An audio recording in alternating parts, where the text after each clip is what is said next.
네, 반갑습니다. 저는 작가 손아람이라고 합니다. 네. 먼저 한겨레 21에서 주최하는 이 페미니즘 특강 시리즈에 이렇게 강사로 서게 되어 굉장히 부담스럽습니다. 네, 진심입니다. 사실 뭐 이 자리뿐만 아니라 이런 비슷한 기획의 강연을 할 기회가 종종 있었는데 매번 좀 부담스러워요. 마치 제가 페미니즘에 대해 아세요? 제가 한 수 가르쳐 드릴까요? 뭐 이런 식으로 말을 거는 듯한 기분이 들어서 굉장히 부담스러운데, 대중문화 속 여성이라는 주제로 이야기를 준비해 왔는데요. 뭐 전지적 작가 시점에서, 제가 아무리 작가라고 해도, 그리고 저 전지적 작가 시점 그리 좋아하지 않습니다. 제 소설 전부 다 1인칭이에요.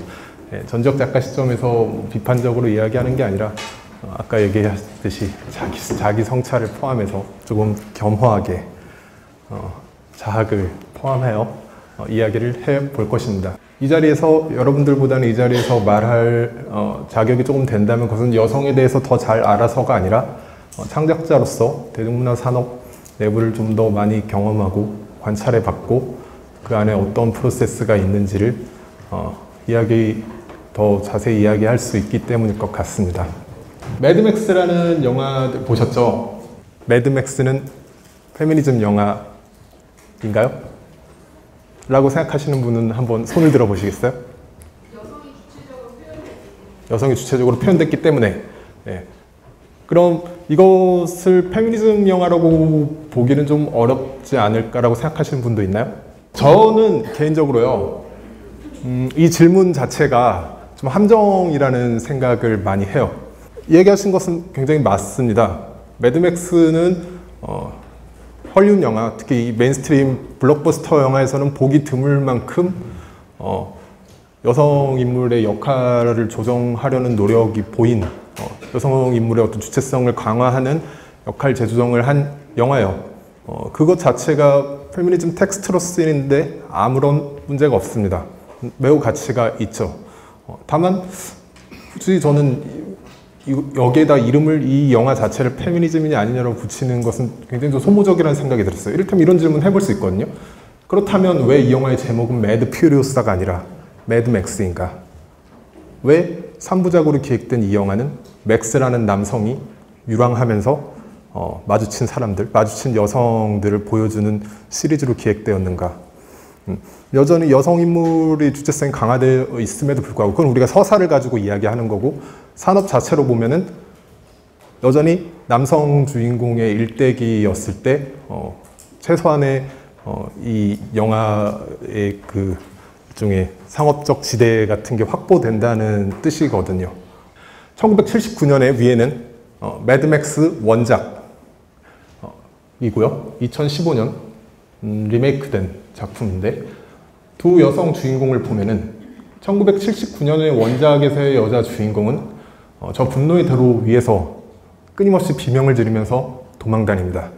2015년이 되니 한팔을 잃은 여성 주인공 퓨리오사는 남성의 못지않은 무력과 용기를 겸비하고 남성과 정면으로 맞서 싸우고 심지어 제압하는 그런 종의 여성이 되었습니다. 똑같은 조지 밀러 감독의 영화인데 어떻게 이런 변화가 일어났느냐? 뭐 조지 밀러 감독이 벼락을 맞아서 갑자기 뭐 새로운 관점을 얻었냐? 그건 아닐 거예요. 아마 영화 생태계, 관객을 포함한 영화 생태계의 변화가 새로운 압력들을 만들어내고 새로운 가능성들을 만들어냈기 때문일 것입니다. 원작 매드맥스가 있던 시절에 그런 여성 캐릭터 매우 흔한 거였죠. 그런 종의 여성 배역의 한계는 왜 주어져 왔을까? 여기 뭐 이런 질문을 사람들이 안 해본 것이 아니죠. 여러 질문에 대해서 제가 주로 듣게 되는 것들은 이런 것들이었던 것 같아요. 변명들이. 대중예술은 그냥 남성 중심 사회를 투영할 뿐이다. 그것이 옳기 때문에 그렇게 만드는 것이 아니라 실제로 우리 세계가 그런 모습이니까 창작자들은 그걸 모사하고 재현하고 담아낸다. 라는 종의 이야기. 고백하자면 저도 비슷한 종의 변명을 해본 적이 있어요. 제가 다룬 이야기 안에서 어떤 여성 인물의 한계를 지적했을 때. 그리고 좀 더 영화인들에게서 자주 듣는 이야기는 이런 거였어요. 여자 배우들은 자기 자신을 버리질 못한다. 예, 그 역할에 몰입을 하는 게 아니라 끊임없이 나 자신, 배우로서의 나 자신이 어떻게 관객들에게 보일 것이며 그것을 감안하기 때문에 어떤 스스로를 연기 폭의 그 한계에 가두고 있다. 그게 여자 배우가 대성할 수 없는 이유다. 이런 이야기를 하기도 해요. 과연 그런가를 알아보기 위해 질문의 각도를 좀 바꿔보겠습니다. 헐리우드 영화에서 아시아인 배역의 한계는 왜 주어지는가? 아시아인 배역의 한계가 있는 건 명백하죠. 아시아인이 뭐 안 나오던 시절도 있었습니다만 요즘에 아시아인들이 배역을 받아도 여전히 아시아인들은 뭐 사악하고 비열하고 피도 눈물도 없고 그런 악역. 그러나 따뜻한 정의로운 가슴을 가진 백인에게 결국엔 두들겨 맞고 눕게 되는 뭐 그런 정도 역할에 머무릅니다. 뭐 아시아인 여성이라면 너무 순진하고 착하고 순정파 여성인데 따뜻한 가슴을 가진 백인 남성에게 결국 마음을 빼앗기고 마는 뭐 이런 거 굉장히 흔한 배역이죠. 이런 한계는 왜 주어지는가? 실제 산업 안으로 들어가 보면 이런 숫자들을 보게 됩니다. 오스카 아카데미 주연상 수상한 아시아인은 단 한 명도 없어요. 미국의 아시아인 비율이 6% 정도가 되는데 그것도 소수이지만 성공에 다가가는 척도를 보면 그 소수가 한 번 더 급격하게 축소된다는 걸 알 수가 있죠. 이것에 대한 여러 가지 논쟁들에서 흥미롭게도 미국사에서도 비슷한 대답을 내놓고 있어요. 뭐 포럼에서 흔히 제가 보는 이런 식의 논리입니다. 대중예술은 백인 중심 사회를 투영할 뿐이다. 미국은 백인이 중심인 사회다. 우리가 왜 대체 아시아인을 주인공으로 세워주고 그걸 영화로 봐야 하냐. 그 아시아에서 만드는 영화에서 아시아인 주인공 세우면 될 거 아니냐. 너희들은 백인을 주인공으로 영화 만들고 있니? 뭐 이런 논리. 조금 더 나아간 영화인을, 이건 제가 한 영화 평론가가 이 아시아 배우들 이야기하면서 예전에 봤던 표현인데, 아시아인은 감정 표현에 좀 소극적이고 평면적이다. 문화 차이로 인해. 그것을 편견이라고 얘기하지 않고 사실적 문화 차이라고 해요. 그래서 배우로서 한계가 있다. 배우로서 그닥 매력적이지 않다. 너무나 대칭적이죠. 과연 이것이 그런가를 확인해 볼 수 있는 우연치 않은 실험이 하나 일어났어요. 2000년에. 로미오 머스트 다이라는 헐리우드 영화예요. 이 영화는 당시 굉장히 화제가 됐는데 헐리우드 블록버스터에서는 드물게 백인이 아닌 소수인종들이 주연들을 따냈고 최초로 아시아인 남성이 비아시아계 여성과 헐리우드 주류 영화 안에서 연애를 하게 된 러브라인을 갖게 된 영화였어요. 당대 최고의 액션 배우였던 중국인 이연걸, 그리고 당대 최고의 팝스타였던 흑인인 알리아. 우리가 잘 아는 로미오와 줄리엣 이야기를 현대판으로 이렇게 리메이크한 거예요. 그래서 중국계 조직, 범죄 조직과 미국 흑인 범죄 조직의 갈등 상황 속에서 두 사람의 사랑이 싹트는 그런 종류의 이야기였습니다. 그리고 영화사는 세심하게도 이 영화의 편집판을 두 가지 버전으로 만들었어요. 어떤 버전인지 대충 상상이 되시죠? 시사회에 걸린 것은 두 사람의 애초 기획대로 사랑 이야기가 담긴, 러브 씬이 담긴 것이었습니다. 시사회가 엉망진창이 됐다고 해요. 막이 내릴 때 많은 관객들이 야유를 보냈다고 합니다. 그리하여 이 영화는 그 러브라인이 전부 잘려나가고 이 두 주인공, 남녀 주인공 사이에 아무 일도 일어나지 않는 그런 영화로 개봉을 했어요. 그런 영화로 개봉을 했고 흥행하고 꽤 호평을 받았습니다. 이 영화에 대한 평가 중에 재밌었던 것은 이연걸의 액션 훌륭하다. 알리아의 연기 훌륭하다. 그런데 왜 두 주인공이 너무 상호작용을 안 하는 거 아니냐. 당연한 일이죠. 상호작용한 씬을 전부 잘라냈으니 제목 그대로 로미오를 죽여버린 겁니다. 사람들은 낯선 것을 싫어하니까. 미국 사회에서 아시아인들을 보는 관점은 저는 사실 우리 사회에서 여성이 이 산업 안에서, 문화 산업 안에서 처해진 위치가 굉장히 흡사하다고 생각해요. 이 둘 중에 하나만을 선택적으로 취사하는 것은 저는 인정할 수 없는 논리입니다. 만약 미국에서 아시아인이 차별을 받고 있다면 우리는 엔터테인먼트 산업 안에서 여성의 어떤 능력 때문이 아니라 편견으로 인해 차별받고 있다는 걸 인정을 해야죠. 사람들은 낯선 것을 싫어합니다. 여기 싫어한다는 것은 어떤 사람들은 싫어한다는 표현에 나는 여자가 주인공으로 나오는 거 전혀 싫어하지 않는데 나 전지현 나오면 좋아 이렇게 말할 수도 있어요. 그러나 싫어한다는 것은 뭐 그렇게 적극적인 어떤 적극적으로 밀어내는 감정이 아닐 수도 있어요. 어색하다. 내가 평소에 보던 것이 아니다. 내 세계에서 저런 것을 관찰한 적이 없다. 내 세계에서 어떤 여성도 저렇게 보스가 되어 자신만만하게 싸워나가면서 우리 세계를 개척해 가지 않는 것 같은데 남자를 압도하면서 승리를 쟁취하지 않는 것 같은데 그런 장면 본 적이 없는데 왜 영화에서 그게 뭐 올바르다고 하자. 너무 어색한걸? 라는 감정은 즉각적으로 그 어색한 것을 돈을 지불하고 보는 엔터테인먼트로서 소비하고 싶지 않다는 결과로 나타나요. 그런 것이 스코어로 연결이 되고 계속 순환하는 거죠. 스코어가 그렇게 안 나오면 산업은 여성을 주체성을 강화하는 방향으로 발전해 갈 수가 없습니다. 낯선 것을 싫어한다는 것. 이것이 대답이죠. 하나의 영화 서사물 안에서 주되게 그 여성 배역이 가지는 결함은 크게 이 두 가지라고 저는 생각을 해요. 역할 비중, 양적인 측면과 주체성, 질적인 측면이죠. 이 두 개는 뭐 연관이 되어 있기도 합니다. 한 영화의 대본을 제가 한 단락을 떼왔습니다. 이민정의 디테일을 감상하면서 대석이 팔꿈치로 진원의 옆구리를 툭 치고 저거 좀 보란 듯이 턱짓을 한다. 굽이 높고 좁은 스틸레토 힐. 대석이 휘파람 부는 신유. 진원은 씩 웃는다. 그리고 대석이 말하길 국민참여재판 전담검사라. 배심을 다 홀려잡수겠다 이거지. 이건 제가 쓴 소수견의 한 장면입니다. 예. 물론 이제 변명을 하자면 이것이 일상에서 이런 발화가 이루어졌을 때 여성 혐오적일 수 있다는 것을 저는 당연히 인지를 하고 있었죠. 그러나 제가 아까 말했듯이 뭐 저희가 저 자신을 정당화한 방식은 뭐 이런 거였어요. 실제 변호사들의 세계에서 남성 변호사가 적대적이고 경쟁 관계에 있는 여성 변호사를 향해 쉽게 발화할 수 있는 방식, 그 방식이 올바르든 올바르지 않건 그것을 내 영화에 그리고 내 소설에 내 이야기에 담아내는 것은 전혀 문제가 없다. 제가 결국 이게 그렇지 않을 수도 있구나라고 굴복하게 된 것은 가만히 생각해 봤을 때 뭐 이런 거였어요. 남성에게도 저는 어떤 결함과 문제를 줍니다. 남성 캐릭터에게도. 여성 캐릭터에게도 우리 사회의 흔한 문제와 결함과 장애를 주는데 대개 제가 남성 캐릭터에게 어떤 문제를 줬을 때는 주고 끝나지 않았어요. 그것을 부딪히고 해결하려고 시도하고 극복하거나 극복하지 못하고 실패하고 좌절하거나 이런 것들 자체를 하나의 이야기로 뽑아냈는데 의도한 것은 아니지만 분명히 제가 늘 그렇지는 않지만 대개 제가 여성 캐릭터를 다룰 때는 우리 세계의 문제를 보여주고 넘어가는 경향이 있었더라고요.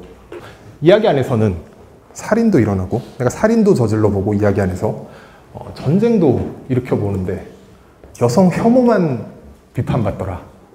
아니 대체 사람을 죽이는 건 되고 전쟁을 일으켜도 되고 근데 여자 한 번 때린 장면 나왔다고 살인 영화에서 살인 스릴러에서 내가 비판받아야 하느냐? 어떻게 생각하세요? 자, 이것은 저는 하나의 착오라고 생각을 해요. 작가가 자기 작품에서 하는 두 가지 수준의 방식이 있어요. 우리 세계에 어떤 문제가 주어집니다. 그리고 그 문제의식 자체가 이야기를 쓰는 목적이기도 합니다. 그리고 문제를 그래서 드러내기 위해 하나의 대상화를 하죠. 사건이든 인물이든 그것을 하나의 대상으로 만들어 그 문제를 겪게 만듭니다. 문제의식을 작가가 의식적으로 가졌을 경우에는 거기서 끝나지 않아요. 그 문제에 충돌하고 갈등을 일으키고 극복해가는 과정을 이야기 안에 담아내죠. 그것이 바로 주체적으로 극복해가는 과정이고 그것으로 하나의 이야기가 완결됐을 때는 그 문제는 단순히 작가의 목적에 따라 이야기 안에 투사됐다고 볼 수가 있어요. 그리고 관객들은 그것을 느낍니다. 단순하게 장면 안에서 뭐 여자가 맞았다, 강간당했다 라는 걸 가지고 여성 혐오라고 관객들 말할 만큼 수준이 낮지 않아요. 그런 맥락들을 충분히 이해를 합니다. 반면에 대개 비난받는 영화들은 제가 저질렀던 실수처럼 문제를 주고 끝나요. 문제는 제기하는데 문제의식이 없죠. 그런 방식은 사실 작가 스스로는 거기에 동의하지 않을 수도 있고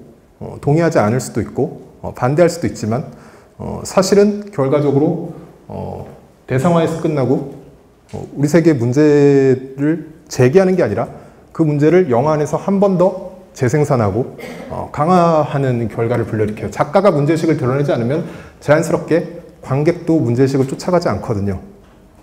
이야기 안에서는 살인도 일어나고 전쟁도 일어난다. 그런데 잘 생각해 보세요. 살인 스릴러 같은 거, 살인 범죄물 같은 거에서 살인을 너무나 즐겁고 우리 삶을 풍요롭게 만드는 것으로 묘사하지 않아요. 살인을 뭐 아주 절대 안 될 것으로 묘사하진 않더라도 적어도 살인이라는 범죄가 이루어지는 것의 어떤 어두운 세계, 그 그늘, 그런 갈등, 문제의식을 드러내고 한편으로는 대개는 저 반대축에 그 살인을 해결하기 위해서 열정적으로 뛰어드는 뭐 형사들, 그런 캐릭터, 그런 것들이 보통은 이 범죄 스릴러의 축이 되죠. 되게 그런데 흔히 여성을 문제적으로 다뤘다고 하는 영화들은 그런 식의 이 축대층이 없어요. 어떤 하나의 지나가는 장면에서 툭 하고 한번 튀어나왔다가 여성이 당하는 장면, 어떤 방식으로든 당하는 장면이 튀어나왔다가 지나가 버리죠. 김훈 작가가 쓴 여러 가지 대목들이, 소설에 쓴 대목들이 문제가 됐었어요. 저는 김훈 작가의 전성기 시절을 젊은 독자로서 자라온 작가입니다.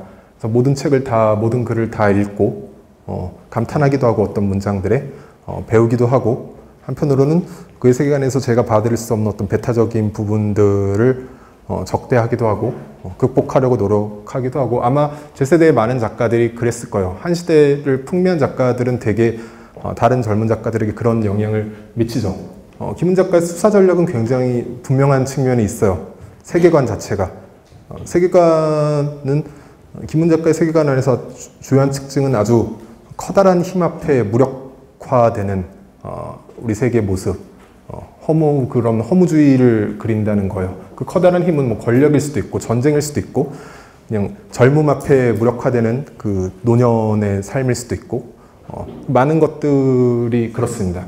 칼의 노래라는 이순신 이야기, 임진왜란 이야기를 그리면서도 김훈 작가는 그런 수사를 전략을 보여주는데 내가 죽인 아베의 눈동자, 아베는 이순신의 아들을 죽인 일본 적장입니다.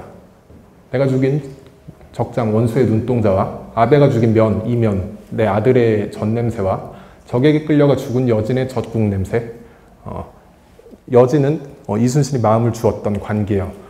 그리고 또 내가 시켜서 목 베어 죽인 내 부하들의 잘린 머리, 뜬 눈이 떠오를 때 전투의 기억은 개통 없이 되살아났다.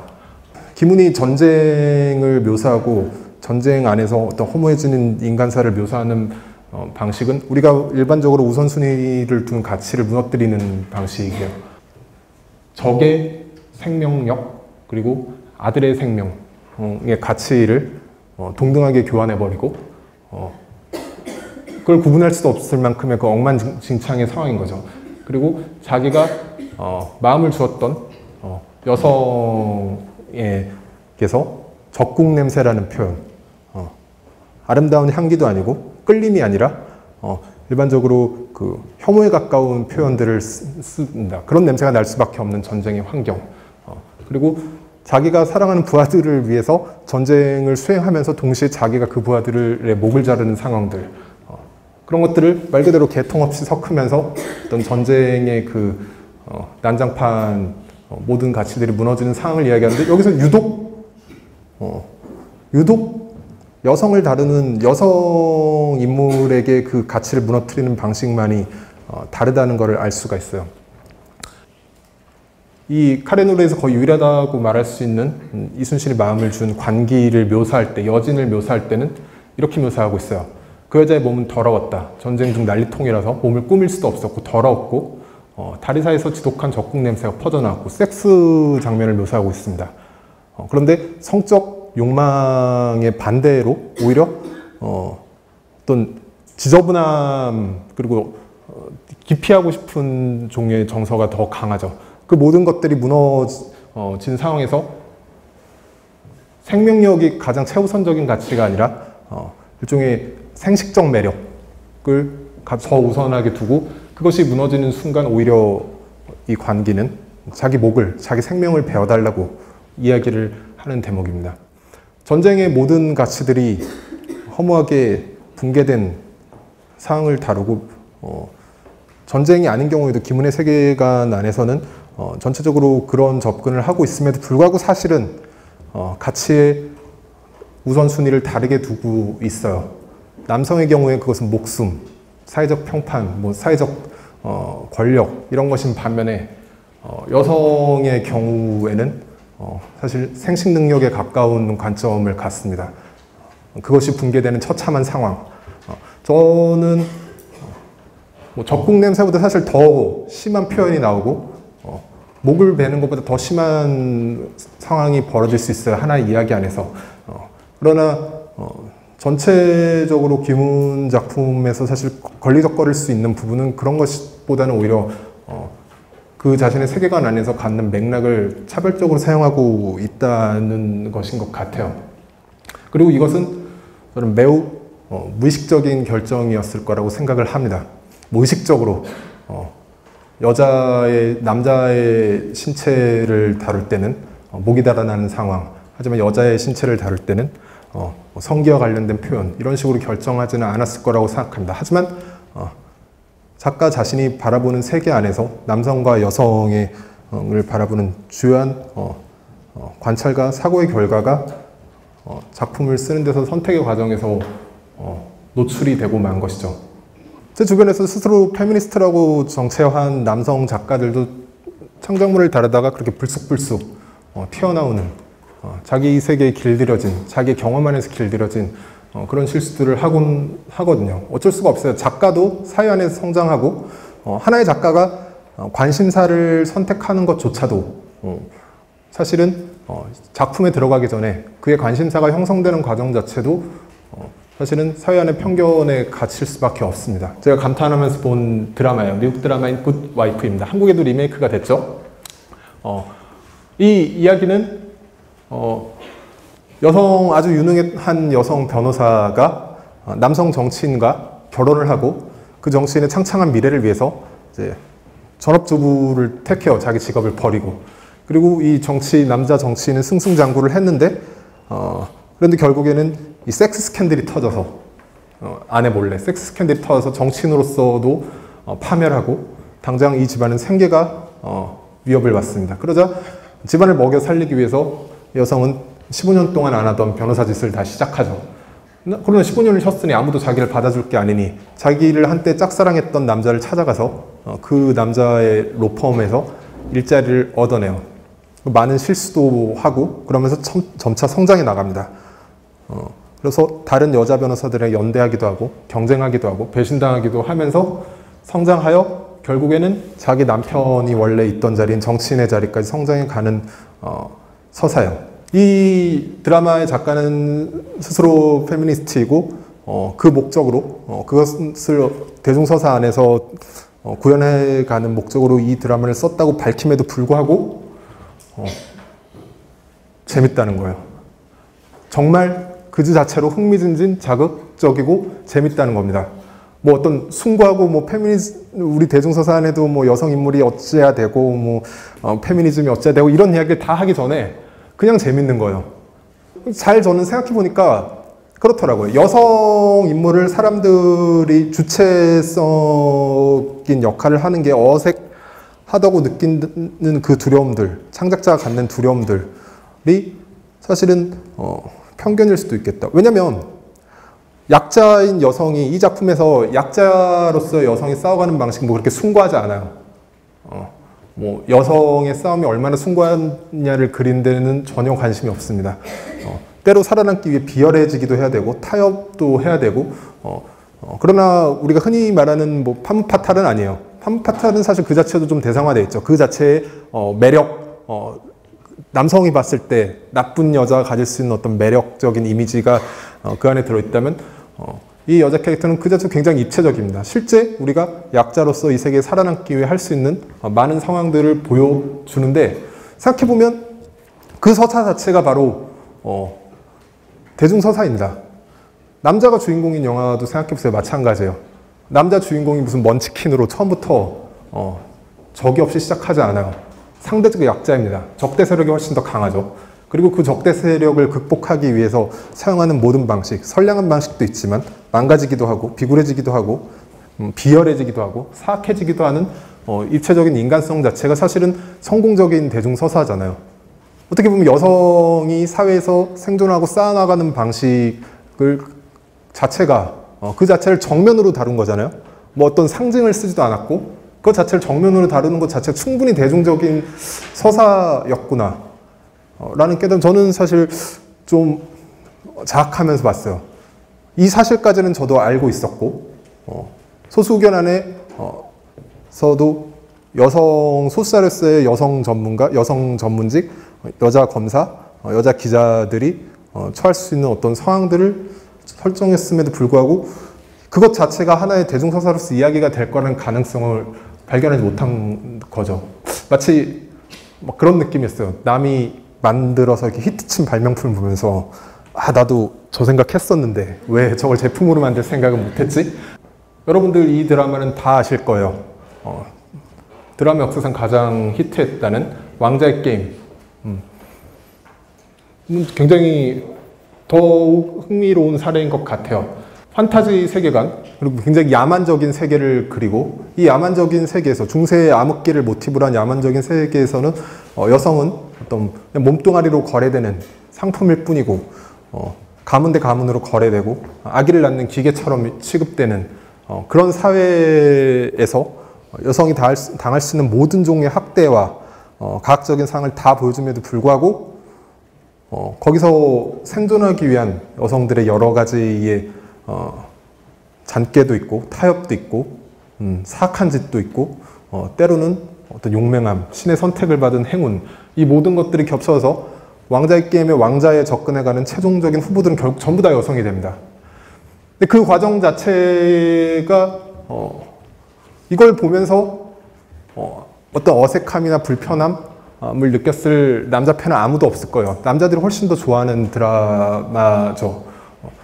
뭐 이것을 제가 뭐 페미니즘 드라마라고 말하고자 하는 것은 아니고 저는 여성 캐릭터를 사용하는 방식에서 얼마든지 가능성들이 있다는 것을 이 드라마를 보면서 느꼈어요. 왜냐하면 결국 중요한 것은 대중산업만을 두고 이야기할 때 중요한 것은 그 안에서 여성이 주체성을 갖는다는 것은 여성이 주체적으로 꼭 좋은 일을 해야 된다는 뜻은 아니거든요. 하나의 주체적으로 사악한 짓, 남자들도 사악한 짓을 하잖아요. 영화든 드라마든. 다만 그 사악한 짓이 매우 주체적으로 자기 결단력을 가지고 이야기 안에 주축이 되는 작가의 문제의식과 닿아 있는 그런 주체적인 사악한 짓을 할 수 있다는 것이고, 여성에게도 대상화된 사악함이 아니라 주체적으로 무언가를 극복해가는 것을 주는 것으로도 충분히 이야기가 대중성의 카테고리 안에서 이야기가 될 수 있다는 것. 제가 아마 이 자리에 설 수 있었던 것은 이 방송의 영향이 컸을 겁니다. 말한 대로라는 방송에 나가서 제가 이야기를 했었죠. 저는 이거를 하고 나서 박살이 날 줄 알았습니다. 왜냐면 당시에 뭐 이렇게 정의당 같은 경우에도 이 페미니즘 이슈에 잘못 말을 들었다가 무슨 휘청휘청 하던 그런 상황이었고, 저는 박살이 날 줄 알았는데, 희한하게도 남성으로, 생물학적 남성으로, 정당은 성별이 없으니 생물학적 남성으로 존재하고 있은 덕분이었는지 아무도 저에게 뭐라고 하지 않는 거예요. 뭐 어디서 투덜거리는 소리가 있었을지 모르겠지만 어떤 남성도 저에게 문제를 제기하지 않았고, 뭐 제 페이스북 같은 데를 찾아가지고 나쁜 놈이라고 말한 사람조차 한 명도 없었어요. 심지어 많은 사람들이 뭐 인상적이었다 격려 그런 걸 하는데 그런 남성들이 전부 다 페미니스트가 아니라 뭐 이를테면 뭐 이런 분도 있었어요. 작가님 방송에서 하신 말씀도 예전 성재기 선생님 살아계실 때 진정한 여성 차별을 해소하기 위한 사고로서 인식을 했었는데 이분은 남성연대 회원이라고 하더라고요. 네. 종종 얘기 나눌 수 있는 형이라면 너무 좋겠다 생각들을 그냥 쪽지 날립니다. 건강하세요. 저는 이걸 받고 나서 정말 한동안 입을 다물 수가 없었습니다. 정말 내가 만약 여자였다면은 이 사람에게 이런 쪽지를 받았을까? 당연히 아니었을 거예요. 이 방송에 처음에 출연 요청을 받았을 때 작가들이 저에게 딱 지정해서 페미니즘과 관련된 이슈를 이야기할 사람이 필요하다. 하실 수 있겠냐라고 물어봤어요. 그리고 작가들은 이 포맷을 만들 때부터 그 당시 분위기는 뭐 메갈리아로 아주 시끌벅적하고 방송에서 이런 것을 다루기는 상상하기 어려운 분위기였어요.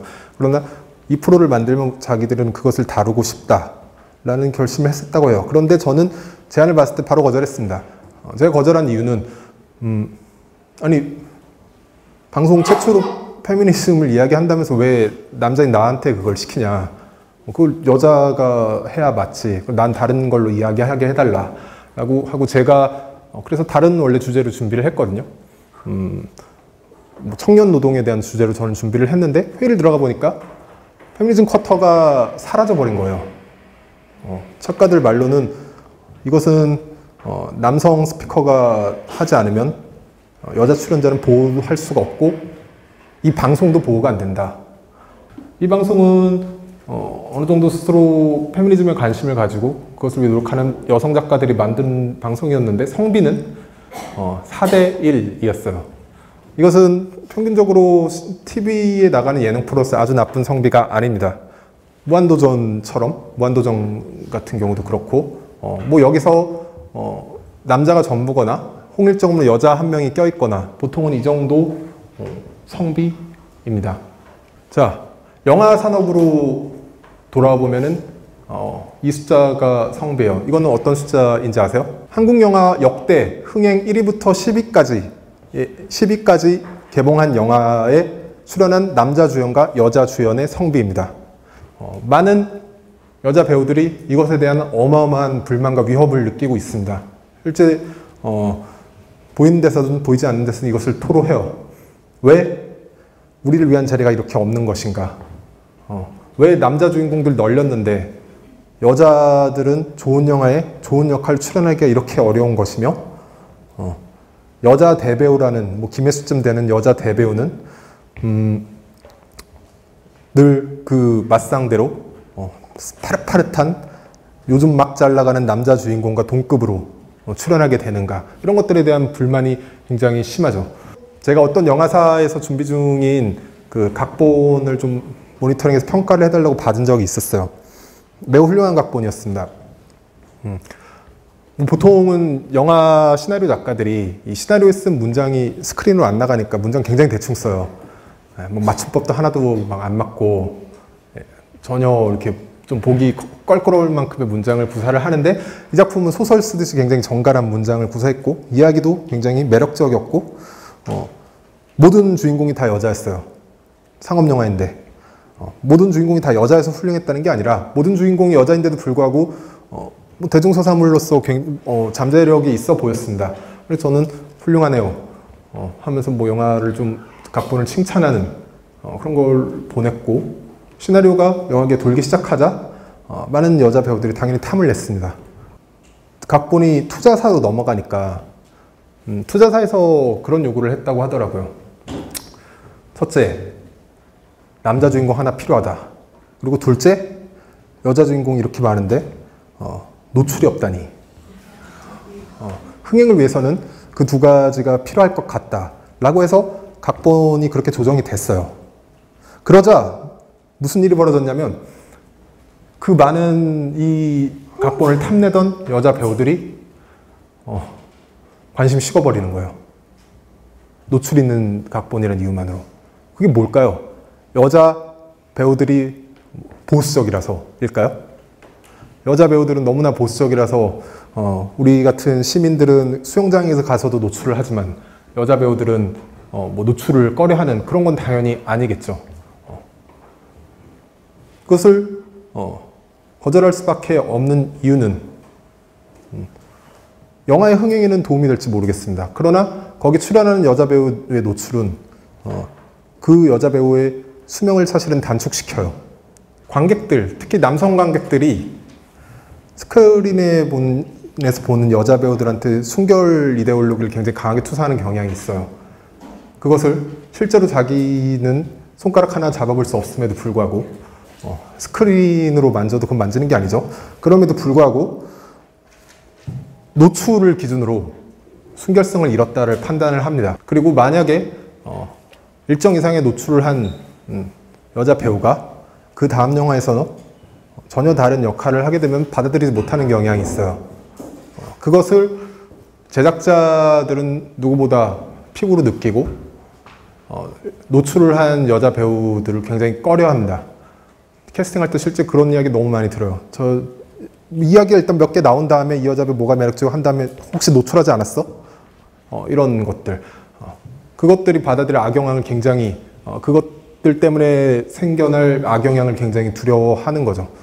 그래서 여자 배우들에게 끊임없이 한번 노출한 배우, 아주 대감독의 훌륭한 영화의 명작에서 노출하지 않는 이상 노출한 여자 배우들에게 좋은 시나리오가 가지 못하고 좋은 영화 역할을 점점 더 하지 못하고 오히려 더 노출하는 시나리오가 계속 돌아가고 그런 식으로 수명이 단축되는 일이 벌어집니다.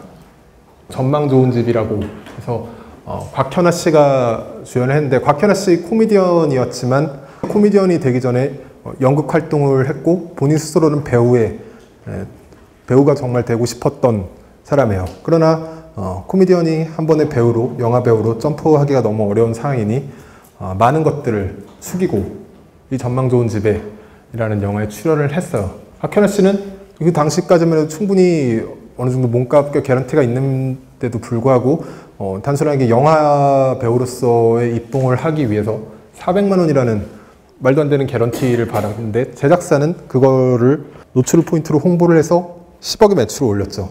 뭐 이 작품 이후에도 이 전망 좋은 집 시리즈를 가지고 2, 3를 만들어서 계속 수익이 발생했습니다.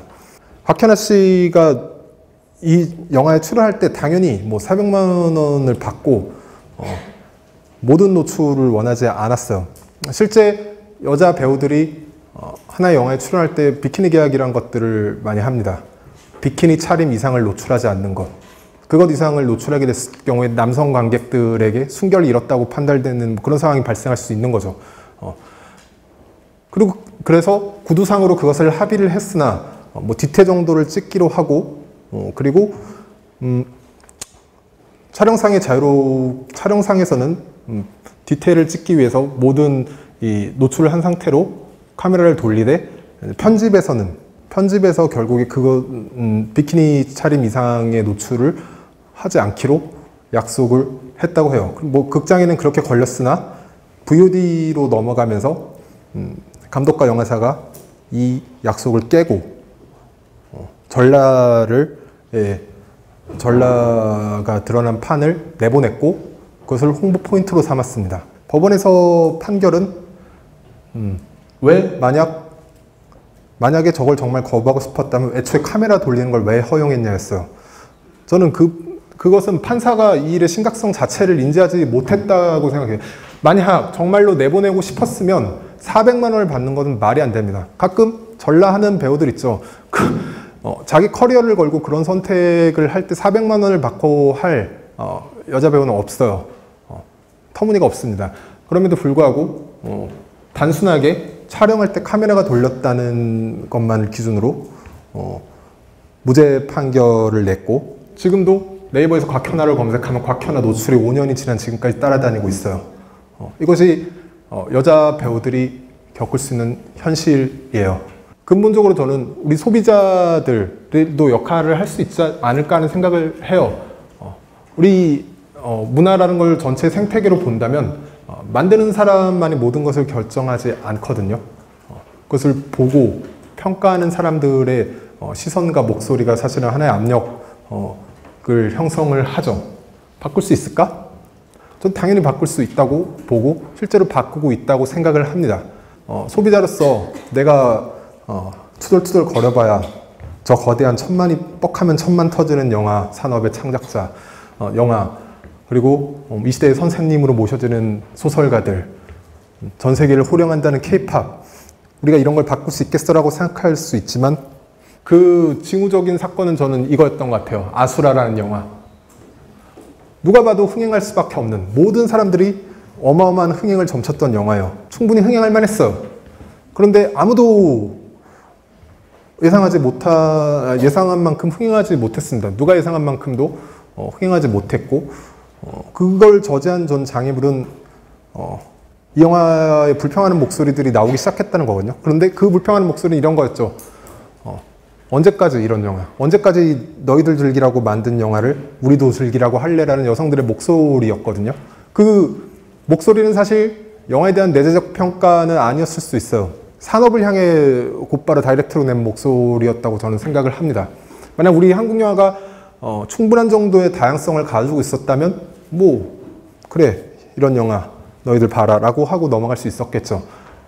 다만 그렇지 못했기 때문에 그런 목소리들이 나오기 시작했고, 그런 목소리가 이 영화를 저지시켰어요. 누가 봐도 흥행을 반드시 해야 되는 영화였는데, 모든 공식을 다 갖춘 영화였는데, 지금까지 이런 공식을 갖춘 영화 중에 어떤 영화도 실패하지 않았음에도 불구하고 이 영화는 뭐 좌초라고까지 하기는 뭐하지만 기대만큼의 흥행을 거두지 못했죠. 이런 것들이 사실 문화 소비자가 보이지 않는 곳에서 하고 있는 역할이라고 생각을 하거든요. 창작자 혹은 산업 안에서 제작자들은 당연히 영향을 받습니다.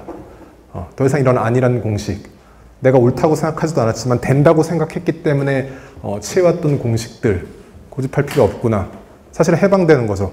위에 유승환 감독의 인터뷰는 아주 초기 인터뷰입니다. 유승환 감독이 지금도 저렇게 생각하는 건 아니에요. 뭐 지금 인터뷰한다면 저렇게 말하지 않겠지만 초기에 제가 흥미롭게 봤던 인터뷰는, 유승환 감독은 영화 안에서 아주 유명하게 여성 캐릭터를 사용하지 않는 감독이죠. 그런데 영화 여성 캐릭터 없는 이유가 뭐냐고 물어보니까 엄마도 여자고 부인도 여동생도 여자다. 그럼 아줌마는 제3의 성이냐? 이건 사실 굉장히 뻔뻔한 대답인데 뭐 지금은 저렇게 당연히 대답하지 않을 거예요. 왜 그때는 10여 년 전에는 저런 대답이 가능했을까? 아무런 압력이 없었기 때문이죠. 저런 대답을 하는데 아무 문제가 없었습니다. 저 질문 자체가 사실은 오히려 돌발적이었다고 볼 수 있는 때였어요.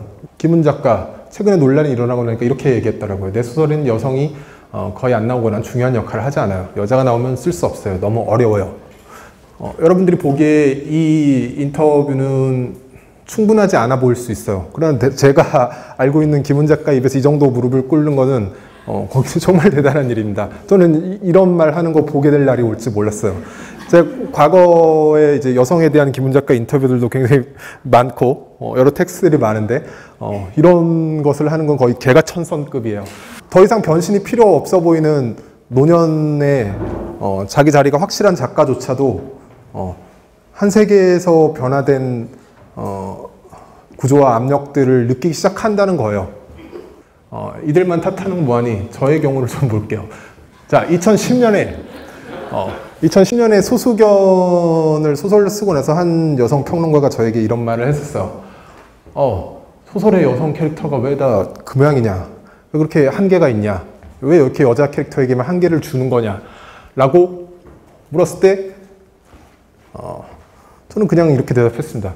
우리 세계가 그 모양이다. 나는 우리 세계를 그냥 쓸 뿐이다. 내가 거기에 동의하는 거 아니다.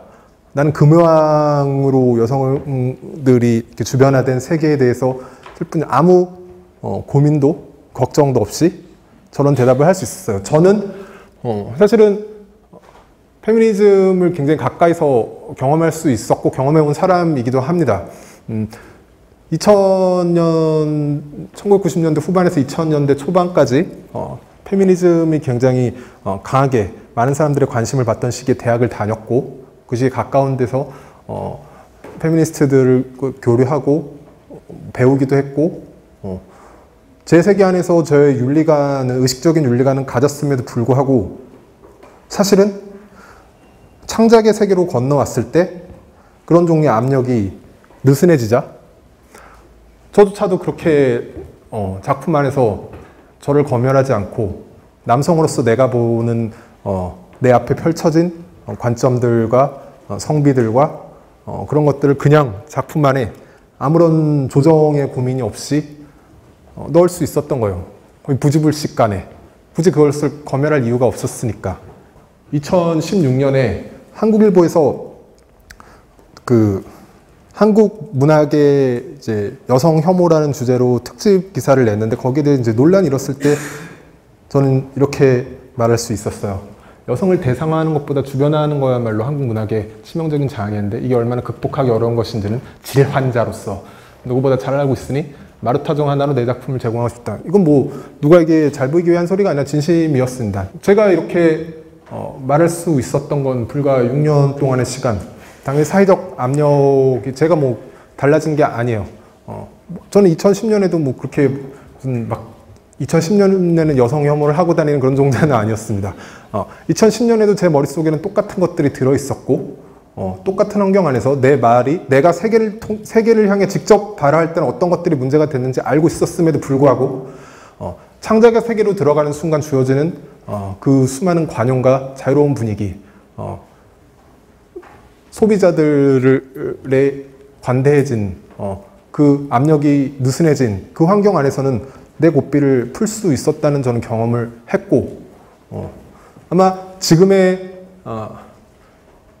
창작자들에게도 똑같은 압력과 변화가 가능할 거라고 저는 생각을 합니다.